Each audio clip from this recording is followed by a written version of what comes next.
दोस्तों, पहला test match का दूसरा दिन भारतीय टीम के नाम रहा, जहां ईडन गार्डन्स की पिच पर बल्लेबाजों ने अपना पूरा दबदबा दिखाया। केएल राहुल की क्लासिक बल्लेबाजी, वॉशिंगटन सुंदर की समझदारी और बाद में ऋषभ पंत की तूफानी पारी ने मैच का पूरा रुख भारत की तरफ मोड़ दिया।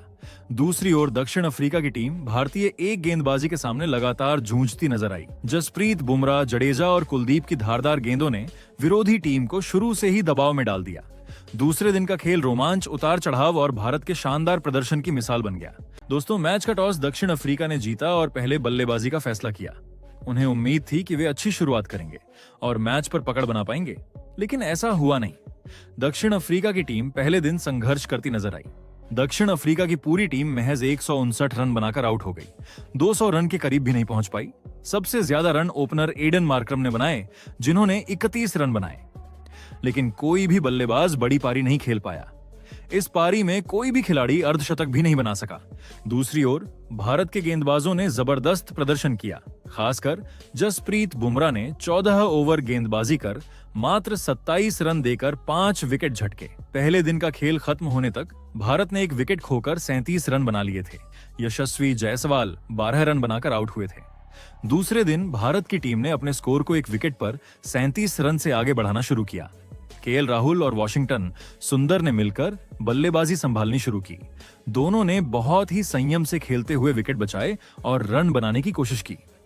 27वें ओवर में टीम इंडिया ने अपना 50 रन पूरा किया। दक्षिण अफ्रीका के गेंदबाज कॉर्बिन बॉश और केशव महाराज अच्छी गेंदबाजी कर रहे थे।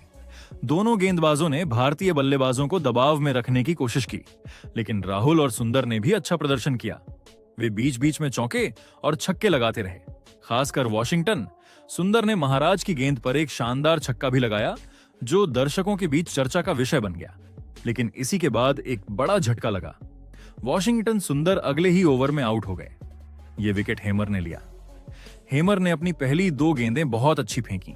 पहली गेंद पर सुंदर चूक गए और दूसरी गेंद पर उनकी बल्ले से गेंद छूट गई और गेंद स्लिप में खड़े मार्करम के हाथों में चली गई। सुंदर 29 रन बनाकर आउट हुए। उन्होंने अपनी पारी में 2 चौके और 1 छक्का लगाया। इस विकेट से भारतीय टीम थोड़ा दबाव में आ गई। सुंदर के आउट होने के बाद कप्तान शुभमन गिल बल्लेबाजी के लिए आए। उन्होंने शुरुआत अच्छी की और अपनी तीसरी गेंद पर चौका लगाया। गिल ने आक्रामक खेल दिखाया और जल्दी रन बनाने की कोशिश की, लेकिन इसी बीच दुर्भाग्य से गिल को चोट लग गई। उन्होंने एक शॉट खेला जिसमें गर्दन में दर्द महसूस हुआ। फिजियो उनकी मदद के लिए आए और गिल मैदान छोड़कर वापस ड्रेसिंग रूम चले गए। उनकी चोट से टीम और फैंस दोनों चिंतित हो गए। शुभमन गिल के बाहर जाने के बाद ऋषभ पंत बल्लेबाजी के लिए आए। पंत के आते ही भारत की रणगति बढ़ गई। उन्होंने मैदान में आते ही जोरदार बल्लेबाजी शुरू कर दी। पहले केएल राहुल ने महाराज की गेंद पर कदम बाहर निकालकर मिड ऑन के ऊपर से छक्का लगाया। इसके बाद पंत ने महाराज की गेंद पर एक चौका और एक छक्का लगाया।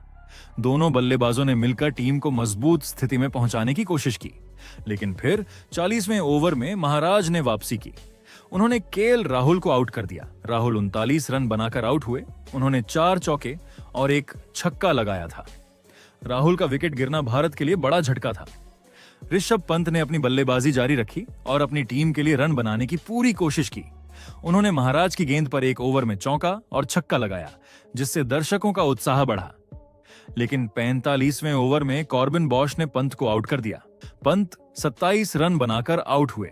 उन्होंने 2 चौके और 2 छक्के लगाए थे। पंत की पारी के खत्म होने से भारत को झटका लगा, क्योंकि वह टीम के लिए महत्वपूर्ण रन बनाने वाले बल्लेबाज थे। पंत के आउट होने के बाद ध्रुव जुरेल बल्लेबाजी के लिए आए। उन्होंने अपनी पहली गेंद पर ही चौका लगाया, जो दर्शकों के लिए खुशखबरी थी। इसके बाद लंच ब्रेक हुआ। लंच तक भारत का स्कोर था 4 विकेट पर 138 रन। दूसरे सत्र की शुरुआत में ही भारत ने जोरदार बल्लेबाजी करते हुए मैच को दिलचस्प बना दिया। इस सत्र की शुरुआत में ही ध्रुव जुरेल ने जबरदस्त बल्लेबाजी की। उन्होंने पहले 2 गेंदों पर 2 चौके जड़ दिए, जिससे दर्शकों का जोश बढ़ गया। ऐसा लग रहा था कि जुरेल टीम की पकड़ मजबूत करेंगे और पारी को आगे ले जाएंगे। साथ ही इसी समय रविंद्र जडेजा ने भी अपने बल्लेबाजी के हुनर का परिचय देना शुरू कर दिया। उन्होंने भी कुछ चौके जड़े और अपने हाथ खोलकर खेलने लगे। जडेजा की बल्लेबाजी से टीम की स्थिति थोड़ी मजबूत लगने लगी। लेकिन इसी बीच अचानक मैच में एक बड़ा बदलाव आया। 49वें ओवर में दक्षिण अफ्रीका के गेंदबाज हेमर ने ध्रुव जुरेल को आउट कर दिया। यह विकेट काफी दिलचस्प था। जुरेल ने एक शॉट खेला जो गेंदबाज की ओर वापस लौट गया। गेंद धीमी थी और सही लाइन में थी। जुरेल ने बल्ले के फेस को बंद कर रखा था और गेंद बल्ले के किनारे से लगकर सीधे गेंदबाज के हाथ में चली गई। हेमर ने शानदार डाइव लगाकर दोनों हाथों से पकड़ लिया। ध्रुव जुरेल ने 14 गेंदों में 3 चौकों की मदद से 14 रन बनाए। उनकी विकेट गिरने से टीम पर थोड़ा दबाव आया क्योंकि वो अच्छी बल्लेबाजी कर रहे थे। जुरेल के बाद जडेजा ने भी अच्छी बल्लेबाजी की, लेकिन 49वें ओवर के बाद एक और झटका लगा। हेमर ने जडेजा को एलबीडब्ल्यू आउट किया। यह आउट काफी नजदीकी था और जडेजा ने पहले अंपायर से फैसला चुनौती दी, लेकिन वीडियो रिप्ले में साफ दिखा कि गेंद पैड से लगी और बल्ला गेंद से पहले नहीं लगा। गेंद सीधे स्टंप पर जा रही थी, इसलिए फैसला आउट ही दिया गया। यह हेमर की शानदार गेंदबाजी का कमाल था, जिसने जडेजा को बिना कोई मौका दिए आउट कर दिया। जडेजा ने 45 गेंदों में 3 चौके लगाए और 27 रन बनाए थे। इसके बाद कुलदीप यादव भी आउट हो गए। दक्षिण अफ्रीका के तेज गेंदबाज मार्को यानसेन ने उनका विकेट लिया। कुलदीप यादव को एक ऐसी गेंद पर आउट किया गया जो थोड़ा लेग साइड की ओर जाती थी। कुलदीप ने इसे फ्लिक करने की कोशिश की, लेकिन गेंद बल्ले के अंदर के किनारे से टकराकर विकेट कीपर के पास चली गई। विकेट कीपर ने शानदार कैच पकड़ा। कुलदीप ने 8 गेंदों में 1 रन बनाया था। भारत का स्कोर 172 रन पर 7 विकेट हो चुका था। अब बल्ले पर थे अक्षर पटेल और मोहम्मद सिराज। भारत को इस समय अच्छी बढ़त मिल चुकी थी, लेकिन मैच अभी भी बराबरी की स्थिति में था क्योंकि दक्षिण अफ्रीका को अभी बल्लेबाजी करनी थी। अक्षर और सिराज ने मिलकर एक साझेदारी बनानी शुरू की। सिराज अपने विकेट को बचाने की पूरी कोशिश कर रहे थे, जबकि अक्षर बीच बीच में चौके लगाकर रन बटोर रहे थे। लेकिन इस बीच मार्को यानसेन ने फिर अपना जादू दिखाया। उन्होंने मोहम्मद सिराज को बोल्ड कर दिया। यानसेन की गेंद राउंड विकेट से शॉर्ट ऑफ लेंथ थी और सीधा स्टंप की ओर जा रही थी। सिराज ने इसे डिफेंड करने की कोशिश की, लेकिन गेंद उनके बल्ले के बाहर से निकल गई और स्टंप को हिट कर दिया। सिराज 9 गेंदों में 1 रन बनाकर आउट हुए। यह जानसेन का तीसरा विकेट था। सिराज के बाद भारत का 8वां विकेट गिर गया। अब बल्ले पर जसप्रीत बुमराह आए। अक्षर पटेल ने अपनी बल्लेबाजी जारी रखी और 2 चौके लगाए, लेकिन फिर एक बार दक्षिण अफ्रीका के गेंदबाज ने टीम को बड़ा झटका दिया। हेमर ने अक्षर पटेल को आउट किया। अक्षर ने 45 गेंदों में 16 रन बनाए और अपनी टीम को कड़ी मेहनत से रन दिलाए। अक्षर के आउट होने के बाद 9वां विकेट गिर गया। शुभमन गिल चोट के कारण बल्लेबाजी के लिए मैदान पर नहीं आ सके। इस वजह से भारत की पूरी टीम 189 रन बनाकर ऑल आउट हो गई। भारत ने दक्षिण अफ्रीका से केवल 30 रन की बढ़त बनाई। भारत ने अच्छी शुरुआत की, लेकिन बड़ा स्कोर नहीं बना पाए। भारत की पहली पारी में कई बल्लेबाज अच्छे से शुरू हुए, जैसे राहुल और वॉशिंगटन। सुंदर ने धैर्य के साथ रन बनाए, लेकिन विकेट जल्दी गिरने लगे और 5 विकेट महज 51 रन के अंदर गिर गए। दक्षिण अफ्रीका के लिए हेमर सबसे प्रभावशाली गेंदबाज रहे। उन्होंने अपनी गेंदबाजी में गति और बदलाव दोनों का अच्छा इस्तेमाल किया और 4 विकेट लिए। मार्को यानसेन ने भी 3 विकेट लिए और कॉर्बिन बॉश ने पंत का महत्वपूर्ण विकेट लिया। अब दक्षिण अफ्रीका की टीम फिर से बल्लेबाजी करने मैदान पर उतरी। दक्षिण अफ्रीका की तरफ से ओपनिंग करने आए हैं एडन मार्करम और रयान रिकेल्टन। भारत की तरफ से गेंदबाजी की शुरुआत जसप्रीत बुमराह और अक्षर पटेल ने की। दोनों गेंदबाजों ने अच्छी शुरुआत की और अपनी कसी हुई गेंदबाजी से बल्लेबाजों को दबाव में रखा। तीसरे ओवर में रयान रिकेल्टन ने बुमराह की गेंद पर 2 चौके जरूर लगाए, लेकिन इसके बाद दक्षिण अफ्रीका की टीम ने कोई और सीमा रेखा पार नहीं की और रन बनाना मुश्किल हो गया। भारतीय टीम के लिए इस समय एक खास बात यह थी कि शुभमन गिल मैदान पर मौजूद नहीं थे, इसलिए कप्तानी की जिम्मेदारी ऋषभ पंत के कंधों पर थी, जो बहुत ही समझदारी से इस भूमिका को निभा रहे थे। पंत ने 7वें ओवर में कुलदीप यादव को गेंदबाजी के लिए भेजा और यही पल था जिसने मैच में बड़ा बदलाव ला दिया। कुलदीप यादव ने अपनी गेंदबाजी से दक्षिण अफ्रीका की बल्लेबाजी पर जबरदस्त दबाव बनाया। कुलदीप ने एक बेहतरीन गेंदबाजी करते हुए रयान रिकेल्टन को LBW आउट कर दिया। गेंद फ्लाइटेड यानी अच्छी उछाल वाली थी। गेंद एक अच्छी लंबाई पर फेंकी गई थी। रिकेल्टन गेंद को स्पिन होने की उम्मीद से पीछे हट गए और गेंद सीधे उनके पैड पर लगी, जो स्टंप के पास था। रिकेल्टन ने इस पारी में कुल 23 गेंदें खेलीं और 11 रन बनाए। इसमें उन्होंने एक चौका भी लगाया था। इस तरह दक्षिण अफ्रीका का पहला विकेट 18 रन के कुल स्कोर पर गिर गया। इस विकेट के बाद खेल में टी ब्रेक हो गया। टी ब्रेक के बाद जब तीसरा सत्र शुरू हुआ तो ऐसा लगा कि दक्षिण अफ्रीका इस बार ज्यादा संभलकर बल्लेबाजी करेगा, लेकिन सत्र शुरू होते ही भारत को बड़ी कामयाबी मिल गई। दूसरे ही ओवर में रविंद्र जडेजा ने खतरनाक एडन मार्करम को पवेलियन भेज दिया। जडेजा ने एक फुल लेंथ गेंद फेंकी। मार्करम ने इसे स्वीप करने की कोशिश तो की, लेकिन शॉट बिल्कुल भी कंट्रोल में नहीं था। उन्होंने घुटने ठीक से मोड़े नहीं, बल्ला थोड़ा जल्दी घूम गया और गेंद उनके बैट के टो एंड से टकराकर ऊपर हवा में उछल गई। शॉर्ट लेग पर खड़े ध्रुव जुरैल ने बेहतरीन कैच पकड़ते हुए उन्हें आउट कर दिया। मार्करम सिर्फ 4 रन बनाकर आउट हुए और दक्षिण अफ्रीका का दूसरा विकेट 25 रन पर गिर गया। अब क्रीज पर आए 2 नए बल्लेबाज, व्यान मल्डर और टीम के कप्तान टेम्बा बवुमा। दोनों ने शुरुआत में काफी धैर्य दिखाया। भारतीय गेंदबाज लगातार प्रेशर बनाते जा रहे थे, फिर भी इन दोनों बल्लेबाजों ने विकेट बचाए रखा। मजे की बात यह थी कि भारत की ओर से कोई आसानी से रन नहीं दे रहा था। लगभग हर ओवर में डॉट गेंदें बढ़ती जा रही थीं और सीमा रेखा का शॉट तो मानो गायब ही हो गया था। लेकिन यह शांति ज्यादा देर नहीं चली। 17वें ओवर में फिर से आया जडेजा का जादू। व्यान मल्डर, जो लग रहा था कि अच्छी लय पकड़ रहे हैं, अचानक एक ऐसी गेंद का शिकार हो गए जिसका जवाब किसी बल्लेबाज के पास नहीं होता। गेंद पिच पर गिरते ही उछली और हल्का सा घूम भी गई। मल्डर पीछे हटकर डिफेंस करने की कोशिश कर ही रहे थे कि गेंद उनके बल्ले का किनारा लेती हुई सीधा विकेट कीपर ऋषभ पंत के दस्तानों में चली गई। उन्हें 11 रन पर आउट होना पड़ा, लेकिन असली झटका तो अभी बाकी था। उसी ओवर की अगली ही गेंद पर आए नए बल्लेबाज टोनी डे जोर्जी। उन्हें तो मैदान पर आए 2 गेंदें भी नहीं हुई थीं कि जडेजा ने तुरंत उन्हें भी चलता कर दिया। जडेजा ने राउंड विकेट गेंद फेंकी। गेंद तेज थी, लेंथ बिल्कुल सही थी और सीधे मिडिल और लेग की दिशा में आकर थोड़ी ऊपर उछल गई। डे जोर्जी ने सोचा कि इसे आसानी से ऑन साइड खेल देंगे, लेकिन गेंद ने उन पर उछलकर धोखा दे दिया।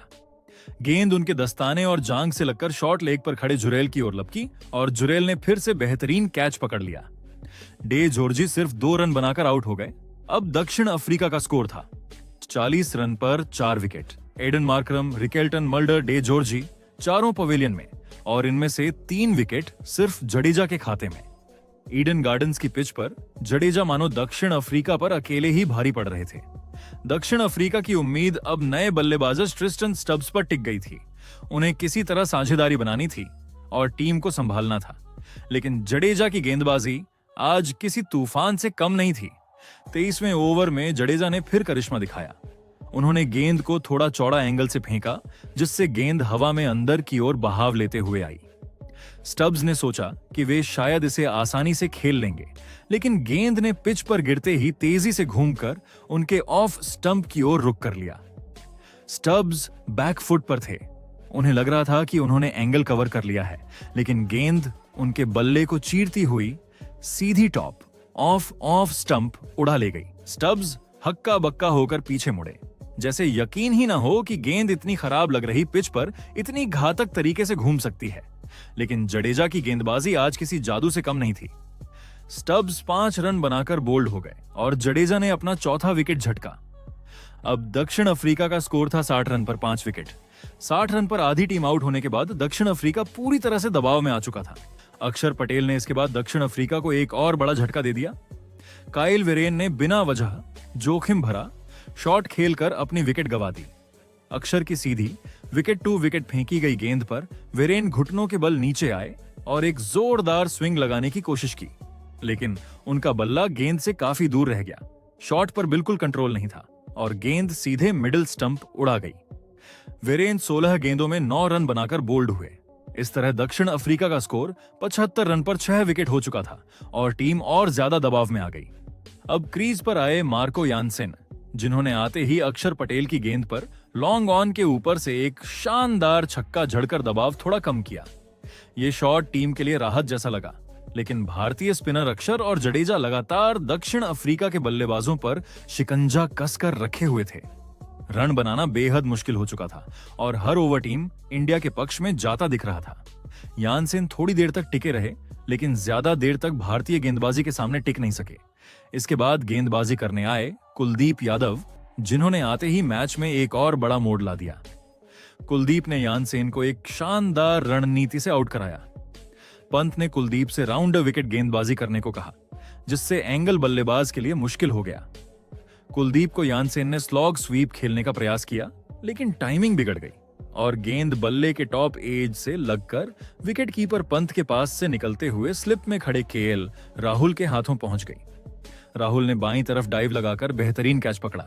ये कैच इतना तेज और मुश्किल था कि कई बार ऐसे मौके छूट जाते हैं, लेकिन राहुल ने इसे शानदार फुर्ती से लपक लिया। यानसेन 16 गेंदों में 13 रन बनाकर आउट हुए जिसमें एक छक्का शामिल था। इसके साथ दक्षिण अफ्रीका का स्कोर 93 रन पर 7 विकेट हो गया। उधर कप्तान तेम्बा बाउमा ने दूसरी ओर से संघर्ष जारी रखा हुआ था। वे संभल कर खेल रहे थे, विकेट बचा रहे थे और समझदारी से बल्लेबाजी करते हुए टीम को आगे बढ़ाने की कोशिश कर रहे थे। बावुमा 29 रन बनाकर नाबाद थे और टीम की आखिरी उम्मीद बने हुए थे। इसी बीच दिन का खेल भी समाप्त हो गया। दूसरे दिन का अंत दक्षिण अफ्रीका के लिए बेहद निराशाजनक रहा। टीम सिर्फ 93 रन पर 7 विकेट खो चुकी थी और पूरी तरह भारत की पकड़ में थी। कप्तान बावुमा अभी भी क्रीज पर टिके थे, लेकिन अगले दिन उनके लिए चुनौती और भी कठिन होने वाली थी। दोस्तों, आप टीम इंडिया के इस प्रदर्शन को 10 में से कितने नंबर दोगे? कमेंट जरूर करें।